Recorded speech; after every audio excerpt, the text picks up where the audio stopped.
Charli xcx doesn't just play herself on Prime Video's Overcompensating.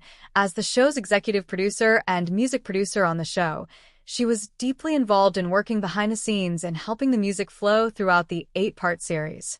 Speaking at a Guild FYC, music supervisors Jen Malone and Nicole Weisberg discussed how the boom clap singer made their job easier, but also how her involvement helped artists license their music. Weisberg said, "We went into embracing ourselves for challenges ahead. But she was really involved. She was on spotting sessions, she was part of the composing team, and she was giving edit notes on where the score should come in and where it should come out." Created by Benito Skinner, Overcompensating Benny Skinner, a closeted jock as he explores his freshman year at college. While the script packs hilarious punches, the music serves as a character. Charli xcx lent 30 songs to the song, including Boom Clap and Girls' Night Out. Elsewhere, Lady Gaga's Edge of Glory, Britney Spears' Lucky, and Nicki Minaj's Super Bass thread throughout as Benny's story reveals itself.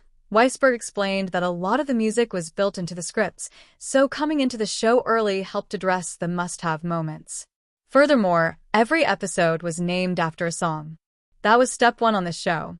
It was a big pre-production step of getting Benny everything he wanted. She added, "These songs are emotionally tied to his experience. So that was vital, was getting him those moments first, and then building off that." Episode 1 is titled Lucky, after Spears' hit song, and was special to Skinner's story. Said Weisberg, "I went to college at the same time as him. So I understood the importance of what that meant to a growth experience at that time." It was one of the first songs Malone and Weisberg went after. Malone explained, "We had the Charli card to play, which was like, Charli had already signed off on this project, so that helped push things along, rather than sometimes just having the show in its first season and nobody knows what it is." Securing the songs for the series was a surprisingly smooth process, with artists wanting to be involved. It helped that a few weeks after interviewing for the job, Brat was released, and Brat's summer became a cultural phenomenon. Added Weisberg, "That probably helped our cause at that point." Episode 4, titled Boom Clap, follows Grace, who shares some exciting news. She's going to be working the Charli xcx concert at school. It was all scripted that the Grammy Award-winning singer would be acting and performing. "She was amazing to work with," Weisberg said. "Her team was amazing to work with. They had all the assets they needed and were ready to execute it." Weisberg added that the episode was shot during the Sweat Tour.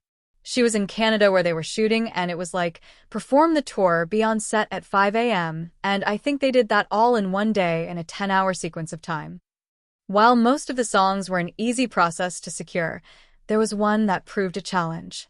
The series reveals that Benny has a sexual awakening watching Brendan Fraser clad in his loincloth swinging through the trees in George of the Jungle. Malone said, "The reason why it was difficult was not because of the scene. The person who owned 50% of the master and 50% of the publishing was somebody I actually had to hunt down for Euphoria for season 2.